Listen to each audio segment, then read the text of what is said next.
Bueno, la siguiente clase va a ser el examen final, ¿no? Y ahora les voy a explicar en la parte práctica en qué consiste. Y pero tienen que traer todo lo que compete a extracciones, incisiones y suturas. Y va a ser la última vez que van a traer estas notas de nuevo, ¿no? Porque van a ser varios tratamientos. Y van a tener obviamente una calificación. Bien, vamos entonces a empezar. Esta última clase trata sobre cirugía preprotésica. Consiste en procedimientos quirúrgicos que se realizan antes de un tratamiento odontológico, básicamente antes de un tratamiento protésico. Por ejemplo acá, ¿no? Si nosotros vemos esta oclusión del paciente, por ejemplo, ¿qué características tiene? A ver, para que me puedan escribir. ¿Cómo? Es un edéntero parcial, ¿no? ¿Les han enseñado la clasificación? No, hay una clasificación, ¿no? De acuerdo a los cuadrantes edéntulos. Por eso que van a ver más adelante probablemente. Pero ¿qué es lo que ustedes encuentran a nivel de las piezas dentarias? ¿Qué características tienen?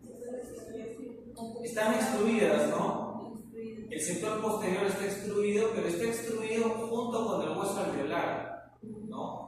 La pieza dentaria se ha extruido con el hueso alveolar. Si ustedes aquí hacen de repente una endodoncia o una corona para poder darle espacio al antagonista, todo el hueso también se ha extruido, entonces va a ser bastante complicado poderlo rehabilitar.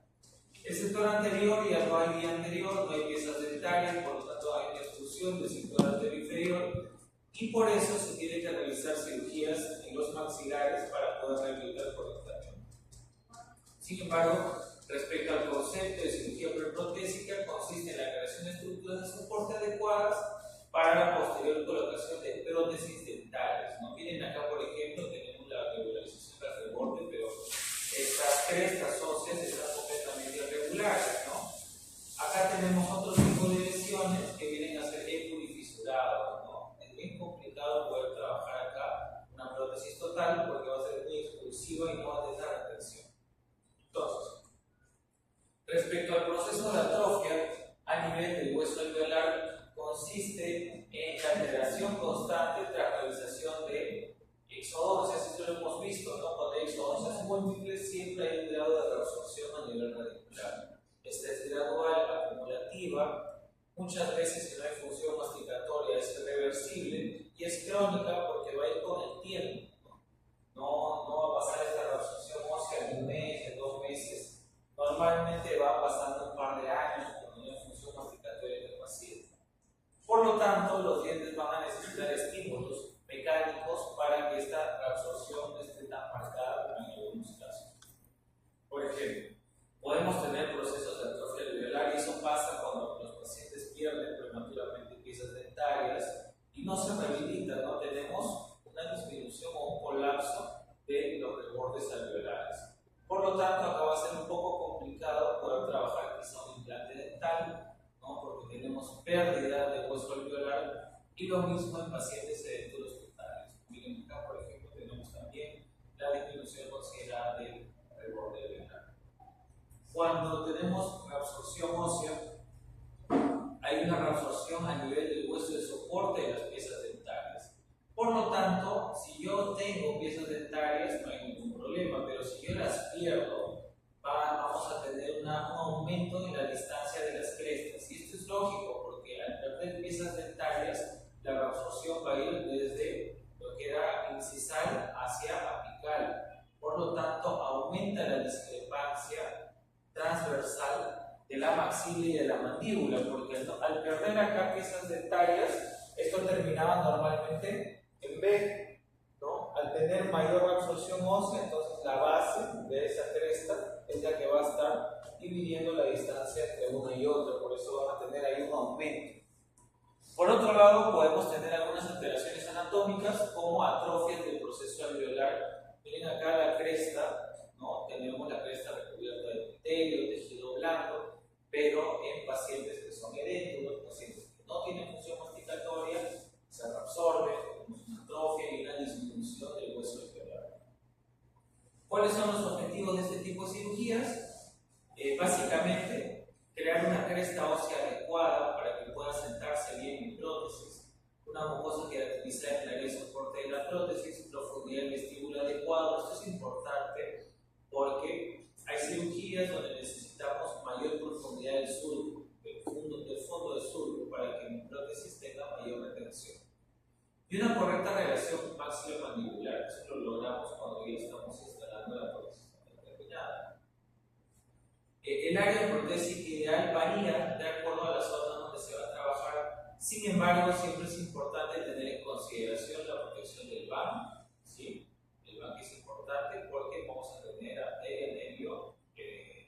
y vena que van a estar juntos normalmente cerca de la zona donde yo voy a intervenir quirúrgicamente. Tengo que tener una adecuada forma de arco, la cantidad ósea y de tejidos blandos para la elaboración de futuros tratamientos. Tengo que considerar también, no puede ser demasiado pequeña, demasiado angosta, básicamente para poder soportar implantes dentales, ¿no? Si bien es cierto, hay tratamientos como injertos de hueso y membrana que pueden acompañar un implante dental, pero a veces no es suficiente, por lo tanto no se puede colocar implantes dentales en algunas zonas donde tú quieres colocar. La evaluación, ¿qué es lo que yo tengo que evaluar? Si yo tengo una exostosis, este término ya lo conocen también, ¿no? ¿Qué es la exostosis? Es un crecimiento, ¿no?, de hueso, sin embargo tiene un límite, ¿no? Y esto está asociado también a cuadros como los torus palatinos. ¿Tienen frío? Más o menos. Voy a pagar solo uno, ¿ya? O no, lo voy a subir. Lo que pasa es que al comienzo lo vi con calor y por eso prendí los dos. A ver, estamos en 22. Tícleo. 24, ¿ya? Luego también hay que tener en consideración el foramen meconiano, la anchura y altura del hueso alveolar y el proceso de reabsorción ósea que tiene cada maxila. Y normalmente vamos a tener mayor grado de reabsorción ósea en el mandíbula. Ahora, ¿qué es lo que yo tengo que realizar previo a este tipo de tratamientos acompañado de la evaluación clínica y también fotografías? Ustedes ya saben, ¿no? Exámenes de imagen, como por ejemplo las radiografías panorámicas o las tomografías axiales computarizadas, ¿no? Para evaluar a detalle si tengo algún inconveniente con algún componente nervioso importante antes de realizar la cirugía. Ahora, tenemos procedimientos quirúrgicos en tejidos blandos y en tejidos duros. En tejidos blandos, ¿qué es lo que yo tengo que evaluar? Primero, si hay una hipermovilidad del tejido. ¿Por qué? Muchas veces de repente les va a pasar de que tienen un paciente en tulo total y ustedes ven que tiene un reborde alveolar bastante alto, ¿no?, bastante estable, y te pueden evaluar que tiene una buena reversión en su prótesis. Pero esto ustedes lo cogen con los guantes y eso está laxo, eso lo pueden mover. Por lo tanto, va a ser muy expulsivo cuando ustedes trabajen en una prótesis total.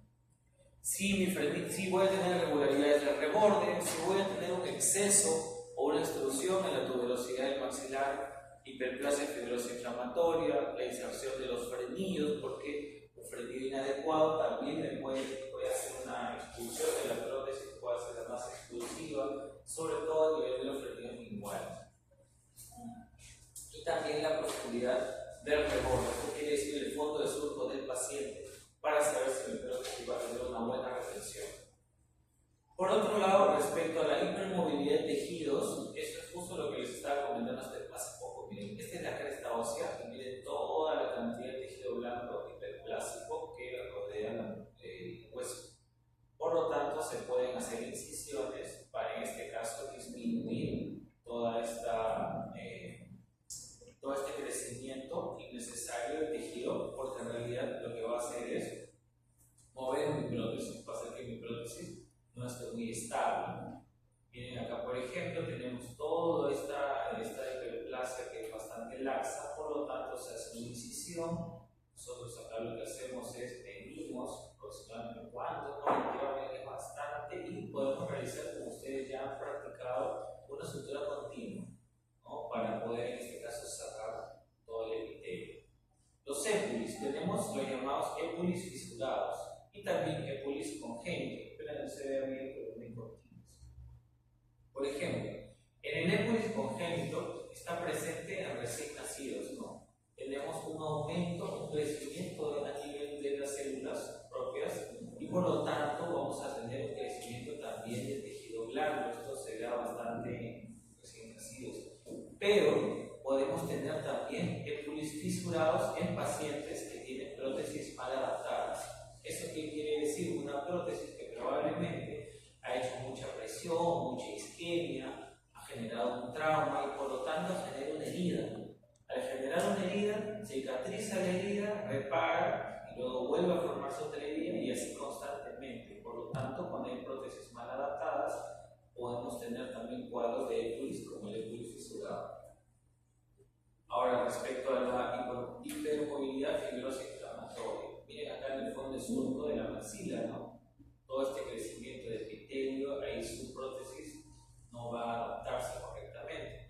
¿qué es lo que han hecho acá? Le han colocado de todas maneras su prótesis porque querían facturar, ¿no?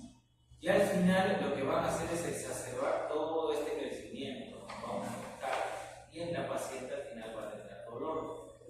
No podemos descartar tampoco de qué prótesis malandradas que generan heridas a nivel del paciente. También con el pasar de los años pueden generar algún problema en el plástico porque nosotros estamos generando heridas constantemente a nivel de la mucosa. Las frenectomías. ¿Cuándo está indicado? Por ejemplo, cuando tenemos pacientes con una inserción a nivel ya papilar, a nivel de la papila interdental, y tenemos generación de diastemas, porque pacientes ya un poco más grandes, de repente 12, 13 años a más, tenemos el diastema entre la 1,1 y la 2,1, una inserción bastante fibrosa a la altura de la papila interdental, y por más que como ortodoncia cierres todo ese diastema, se va a volver a abrir si no haces una frenectomía. Pero en pacientes que usan prótesis, si tienen una mala inserción del frenillo, también debe expulsar con prótesis, entonces puedes evaluar hacer un tratamiento con una frenectomía. Acá tenemos, por ejemplo, diversos tipos de bordes respecto a los frenillos, pueden ser paralelos, divergentes o triangulares, pero miren, todos terminan a nivel de la papila interdental. Por lo tanto, me van a generar un diastema a nivel de los centrales. Ese es a nivel labial. A nivel lingual tenemos diversos tipos. Por ejemplo, podemos hacer una excisión simple del frenillo o una cetaplastía, que es la que también ustedes escucharon la clase pasada cuando hablamos brevemente de incisiones. Respecto a la frenectomía labial, nosotros lo podemos realizar también en pacientes que tienen diastemas, como hemos visto. Miren, acá tenemos un tratamiento ortodoxo, un diastema entre la 1,1 y 2,1, y por lo tanto necesitamos hacer la frenectomía para poder cerrar correctamente el diastema, ¿no? Podemos realizarlo con diferentes herramientas, tenemos electrobisturí, tenemos hoja de bisturí también. Sin embargo, es mejor trabajarlo con un instrumento que te genere calor para que tengas también hemostasia. ¿Cómo se realiza? Con una pinza hemostática, prensas el frenillo labial y luego vas a realizar, o puedes realizarlo con una hoja de bisturí, pero es más cómodo trabajarlo con una tijera para poder hacer el corte. Miren todo el pliegue, ¿no? Todo el pliegue se retira, ya está la inserción liberada del frenillo en el sector anterior y luego empezamos con la sutura, ¿no? Esa es una opción, ¿no? Es una cirugía no muy compleja, ¿no? Pero si ustedes no hacen la incisión de manera correcta, el frenillo puede recidivar. Es decir, cuando vuelva a reparar el epitelio, puede volver a tener una inserción inadecuada si ustedes no lo cortan desde la base, ¿no? Acá, por ejemplo, ya se hace un poco de hemostasia para el sangrado, y en este caso, como se ha hecho con hojas de bisturí, probablemente sí vamos a tener que suturar, ¿no? Por acá está la sutura. ¿Una pregunta? ¿Siempre se extrae completo? ¿No escuché bien? ¿Siempre se extrae completo? Completo, no necesariamente, dependiendo de cuál estás cortando. Porque si tú cortas el igual, tú tienes que cortarlo desde el pliegue que divide la carúncula hasta el pliegue que está en el tercio anterior de la lengua, porque ahí va a estar. Esta es tu lengua, acá están tus carúnculas, y el frenillo muchas veces abarca hasta casi la punta de la lengua y ahí está atrapada la lengua. Entonces tú haces tu incisión, despliegas todo el frenillo, pero a nivel de piso de boca sí no puedes tocar, porque si no vas a sangrar mucho y puedes volar una glándula salival. Por ejemplo, acá a nivel del frenillo labial hay un poco menos de riesgo, ¿no? Porque solamente vas a tocar frenillo, si es una zona que está bastante vascularizada, pero como ustedes ven acá, ¿no? Todo este es el pliegue, ¿no? Del frenillo. Por eso estiras ese frenillo, levantas el fondo del surco y tu incisión vas a realizar en el tercio medio, acá. No puedes cortar todo esto, ¿no? Si cortas todo esto, le vas a dejar ahí tremenda recesión en la paciente. Tienes que trabajar solamente el tercio medio y acá se va a abrir una tela que va a formar un rombo, como acá, ¿no? Y luego las suturas, y puedes trabajar en este caso hemostasia. Ese es en el frenillo labial. Ahora en el frenillo lingual, ¿cuándo lo vamos a realizar? Puede que haya pacientes que tienen problemas fonéticos, ¿no? A mí me pasó la otra vez, fue un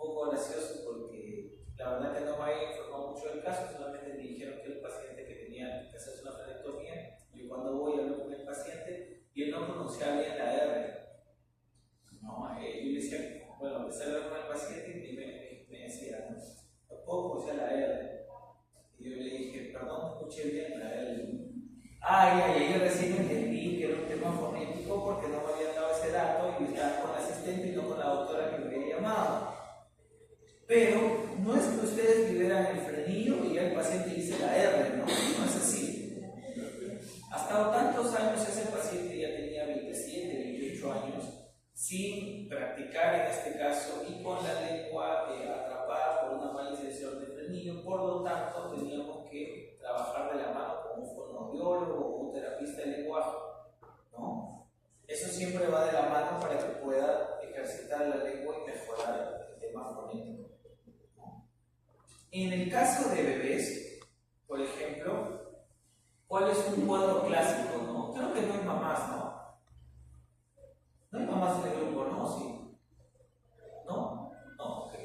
Por ejemplo, en el caso de los frenillos linguales en bebés, ¿cuándo es que es necesario realizarlo? Primero, que podemos diagnosticar una mala inserción del frenillo, pero muchas mamás no llevan a su hijo para hacer un control de repente para ver cómo está, ¿no?, la mucosa antes de que fusionen los dientes y demás. ¿Cuándo nosotros podemos interpretar que tenemos una mala inserción de frenillo en bebés, por ejemplo? ¿Cuándo? ¿Qué pasa con la succión? ¿Ah? ¿Se ahoga con la leche? No, al contrario. No puede lactar. Si el paciente no puede lactar, a la mamá le va a generar mastitis. Por lo tanto, la mastitis viene a ser cuando se obstruye parte de las glándulas mamarias y por lo tanto el bebé trata de jalar, pero no jala la leche. A veces jala aire. Entonces al jalar aire se llena de gases. Y la mamá al final dice, doctora, mi hijo está pesando poco, mi hijo no lacta. Y normalmente los bebés empiezan a morder el pezón porque no pueden succionar la leche y a la mamá le genera dolor. Entonces ese es un indicador también para que puedas conversar con la mamá y puedas evaluar el frenillo. En bebés para mí es más sencillo incluso hacer la frenectomía, ¿no? La asistente agarra la cabeza, colocas el retractor y el bebé finalmente llora. Al llorar te saca la lengua, todo, y ahí tú traccionas y así va. Es rápido, demora poco tiempo. Yo tenía entendido hasta hace 2 años que no estaba permitido sedación profunda en bebés, pero hasta hace 6 meses que estoy trabajando con un anestesiólogo, ¿no? Y sí, hay bastante evidencia que se puede trabajar sedación profunda, ¿no? Entonces es viable, sobre todo pueden haber mamás, me pasa que nos dicen, doctor, yo no soporto ver a mi hijo llorando, no quiero, duérmalo, pero no quiero escucharlo llorar. Ok, se pone con el anestesiólogo, se duerme y se hace el cirugía, ¿no? Y es un corte rápido, no demanda mucho tiempo tampoco, pero hay que hacerlo bien si no vas a dar mucho, ¿no? Otro punto también, sabiendo del tema de fonética y bebés en pacientes adultos, si no tengo una correcta inserción del frenillo, yo tengo una mala inserción del frenillo lingual y tengo una prótesis, por ejemplo, total, cuando el paciente saque la lengua, el frenillo me va a botar la prótesis, ¿no? Entonces también tengo que evaluar estos pacientes que son eléctricos parciales o totales. Miren, acá por ejemplo es una frenectomía lingual. Trabajamos con un separador, el separador en el tercio medio, coge directamente el frenillo y lo traccionas. Y ahí empiezas a ver todo el epitelio para poder hacer correctamente la incisión, ¿no? Esta imagen probablemente la pasen mejor en la práctica para que se vea, porque no se ve mucho. ¿Che, alguna pregunta? ¿No? ¿No? ¿Lucy sigue hablando del oído? ¿Sí? No, Cuéntame. ¿Cómo? No quiere hacer eso. Eso no voy a hacer eso. ¿Por qué? ¿Por qué no quieres? Porque le va a cortar la lengua. ¿Cómo? Pero quiero ver. Va a cortar la lengua, ¿no? Esta, por ejemplo, es una frenectomía con electrobisturí, a diferencia de un bisturí. Le puedo poner un volumen.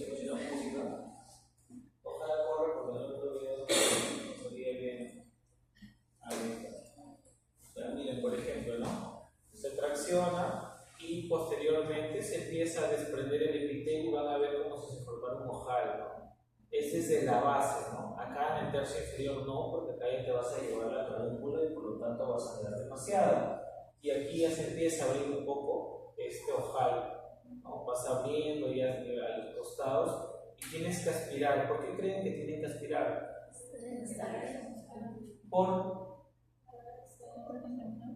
No, si no estás sangrando nada. ¿Por qué? Se los digo porque de repente tienen la oportunidad de trabajar con un doctor o una doctora en estas vacaciones y de repente usan un electrobisturí. El electrobisturí cuando empieza a trabajar empieza a botar humo, ¿no? Entonces humo contactando la salida y demás tiene bacterias del seno, ¿no? Y al final ustedes lo van a aspirar o se queda en el ambiente. ¿Y qué dicen? Normalmente huele a parrilla, ¿no? Pero huele a quemado y por lo tanto tienen que aspirar ese humo, ¿no? Cuando trabajan con un sistema que emita calor. Y luego quedaría bueno, y ahí terminaría el procedimiento, no tiene mucho sangrado y no necesita suturar. Sí, creo que acá hay otro video que ya lo sé. Ahí se ve. Sí, el paciente puede comer, pero vamos a utilizar un poco de lo que hemos aprendido en cirugía post-extracción. ¿Qué indicaciones le das al paciente? Dieta blanda. Puede ser dieta blanda, pero más importante que la dieta blanda, higiene, ¿qué más? Y tienen que evitar. No escucho. ¿Qué? ¿Fumar? Bueno, ok, fumar, sí, pero hay uno más importante todavía. No, tranquila, ahí no hay mucho problema. Esfuerzo físico tampoco porque, por ejemplo, en este caso, cuando tú cortas con un sistema que genera calor, te va a hacer vasoconstricción y genera hemostasis. ¿Qué le indica? ¿Cuál es lo más importante? No, ya lo dijeron. A ver, ok. Hace la frenectomía, ¿qué le recetas? ¿Segura? ¿Por qué no antibióticos?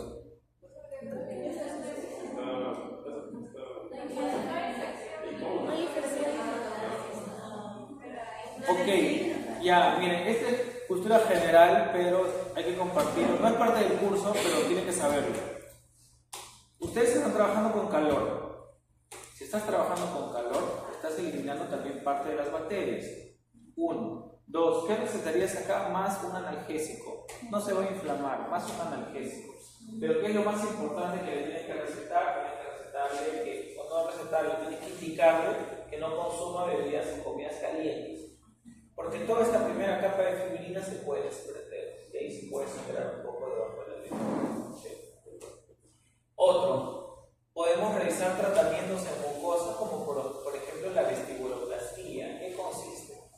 Es un procedimiento dirigido a corregir la altura de los vestíbulos bucales, donde el paciente refiere incomodidad para llevar la prótesis removible. Muchas veces las prótesis que son completas en estilos totales, ya que tienen movilidad al hablar y comer. ¿Qué significa?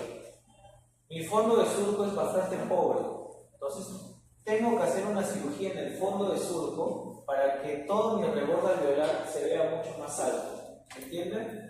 ¿Sí? Bien.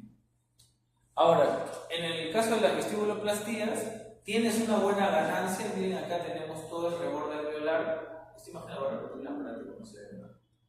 Se realiza la vestibuloplastía, se libera el fondo de surco y acá no se ve, se ve peor, todavía no se ve nada. Mejor se ve acá que acá. Pero bueno, el punto es que hacen la incisión en el fondo de surco y liberan el reborde alveolar para que sea más largo, más alto. Y al ser más alto va a tener más retención. Entonces, eso es lo que compete a tejidos blandos. Ahora vamos a ver tejidos duros. Habíamos hablado de que las piezas dentarias se pueden extruir, las piezas dentarias se pueden extruir solamente a nivel dentario o también se pueden extruir con el hueso alveolar, ¿no? Por lo tanto, podemos hacer reducciones de la tuberosidad maxilar. Miren acá, todo esto es encía pero todo esto también es hueso. Entonces tienen que hacer una regularización ósea. Hacen la incisión, abren un colgajo y acá, ¿qué es esto de acá? Bueno, no se ve mucho, pero más o menos. A ver, ¿ustedes creen que con una lima para hueso vas a desgastar todo este hueso acá? Ahí vas a generar una necrosis. Es una fresa quirúrgica, pero es bastante ancha, ¿no? Miren, todo esto es la fresa. ¿No? Ya como mantequilla empiezas a desgastar todo el tejido, porque ahí con una lima, no, la lima es solamente para las crestas cuando tienes que liberar algunas espículas, algo que pueda quedar encima, ¿no? Luego, ¿han tomado radiografías? Sí. ¿Alguno tiene torus lingual o nadie? Ahí por ahí se están mirando. ¿Nadie tiene torus? Palatino, hay un poco caído. Bien, ¿por qué les digo esto? Si Nairén no tuviera dientes superiores, y todos saben lo que es un toro palatino, ¿no? Sí. Es esto, pero en el paladar. Pues si Nairén no tiene dientes superiores, es bien complicado hacer una prótesis total, porque tiene un torus. Entonces tendrías que recién se entera Luis que tiene un torus. ¿Ah, chiquito? ¿Ha palpado la pistola? Ah, pero sí lo ha visto, es pequeño. Ya, ok. Bueno, pero hay toros que son más grandes. ¿Bien? Entonces va a ser complicado y tienen que sacar, en este caso, o eliminar todo ese hueso, ¿no? ¿Por qué les decía las radiografías? Porque cuando tengan pacientes con toros iguales, cuando ponen la radiografía acá, el paciente le va a doler un montón, ¿no? Porque tiene todo este excedente de tejido. Si el paciente no tuviera dientes y tienen que hacer una prótesis total, tienen que eliminar toda la exostosis o todos mandibular, ¿no? De todas maneras. Acá, por ejemplo, no creo que este sea como el de Nairén, este es muy grande, ¿no? Pero miren acá, ¿no? Tenemos en este caso la incisión, abrimos un colgajo y se está eliminando. Esta es una pieza en mano y al final pasan una lima para hueso para regularizar, pero antes han trabajado con una turbina, ¿no? Y luego ya todo es felicidad y queda completamente plano el paladar. Este también es más grande, ¿no? Acá tenemos justo a nivel de la línea media del rafe palatino todo el torus. Pero ustedes se dan cuenta que el paciente también es edéntulo, ¿no? Por eso probablemente se está trabajando el desgaste. Cuando ustedes hagan una extracción, despierta Luciana, por favor. Cuando ustedes trabajan, no se tiran los servicios, sino para que te laven la carita, ¿no? Ok. Cuando ustedes hacen extracciones, sobre todo extracciones selladas, tienen que ver siempre cómo están quedando los rebordes alveolares. ¿Por qué? Si ustedes sacan el diente, ¿no? Y al final ya celebran que sacaron el diente, ya son los máximos, suturan, cierran, el paciente se va, y ustedes no palpan cómo está quedando toda la zona, cuando ese epitelio cicatrice, va a quedar irregular. Vamos a ver acá. Miren cómo, sí. No sé si el torus es un tipo de exostosis.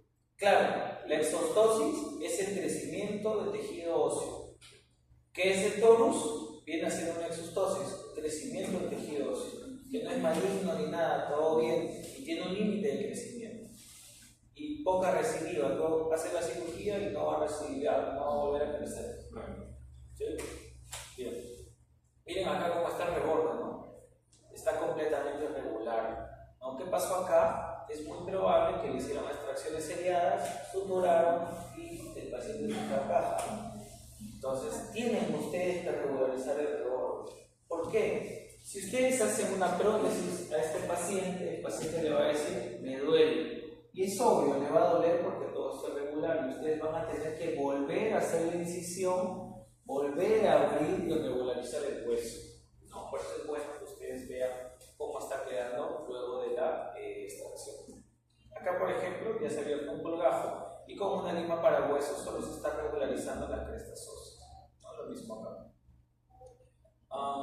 Sí, acá es un poco más de lo mismo, se trata de suturar y al paciente se le pone una prótesis inmediata. Eso lo van a ver ya más adelante, ¿no? Que es una prótesis provisional. Porque en promedio, ¿cuánto tiempo deberían esperar para poder trabajar una prótesis? ¿Cuánto? 40 días. Un poquito menos puede ser, pero 40 días es un buen rango, hasta un mes pueden esperar, ¿no? A veces esperan 3 semanas, pero depende de la cirugía.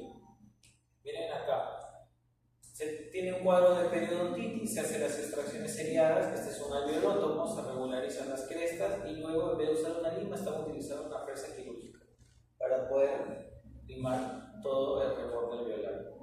Esto es un poco más de lo mismo que estamos hablando, ¿no? Se hacen las extracciones y nuestras crestas las regularizamos con un alveolótomo, ¿no? Para luego hacer una sutura de todo el reborde alveolar. Acá también es un poco más de lo mismo, solamente que hemos utilizado una lima para hueso para poder regularizar las crestas. Bien, ¿en qué consiste la osteotomía segmentada posterior? Básicamente es la que se va a realizar en el sector posterior cuando tengo una extrusión dento-alveolar.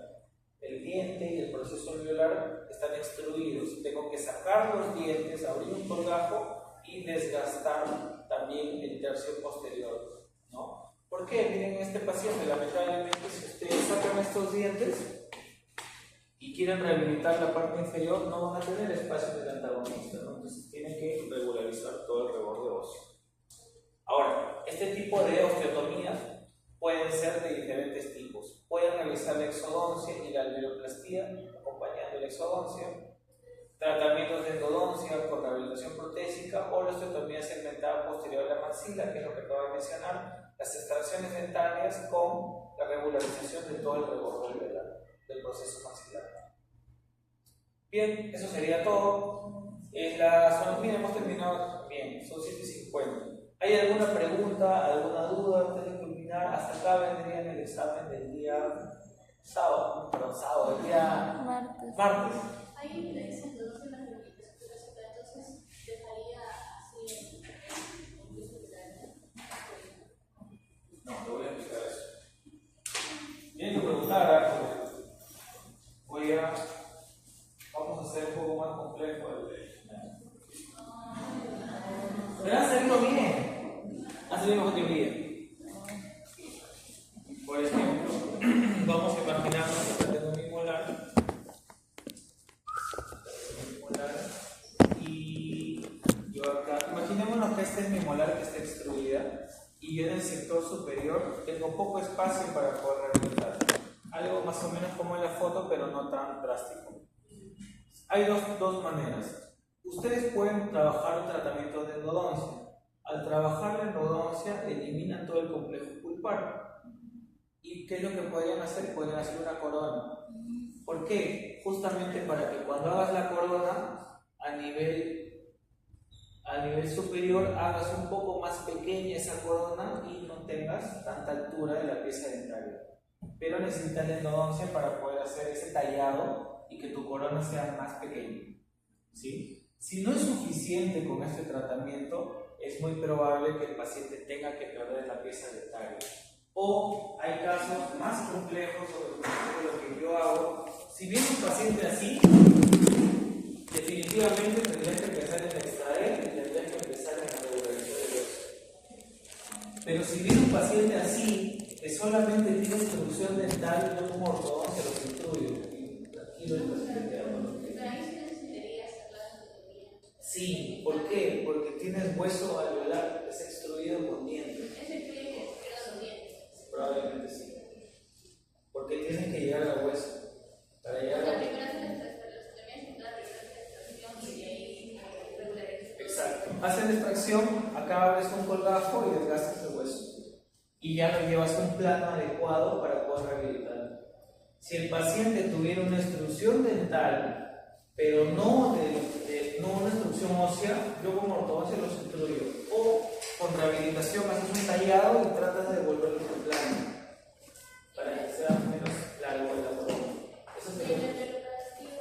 La alveoloplastía solamente es a nivel del tejido blando, a nivel de la mucosa. Cuando vayamos al otro salón, les voy a enseñar las imágenes porque no se ven muy bien. Para poder hablar un poquito más antes de empezar la práctica de cirugía de tejido blando y duro. Alveoloplastía viene a ser básicamente cirugías de tejido blando. Ahora vamos a ver unas imágenes. Pero en este caso, todo lo que sea o hueso, osteotomía segmentada, está, como en este caso aquí involucra una cirugía en el mismo tejido óseo. O sea, hay maneras de volverlo plano, ¿no? Pero depende del cuadro. ¿Sí? ¿Todo bien? ¿Alguna pregunta, alguna duda? ¿No? Más o menos. Bien. Entonces, en la parte de práctica, ustedes lo que van a hacer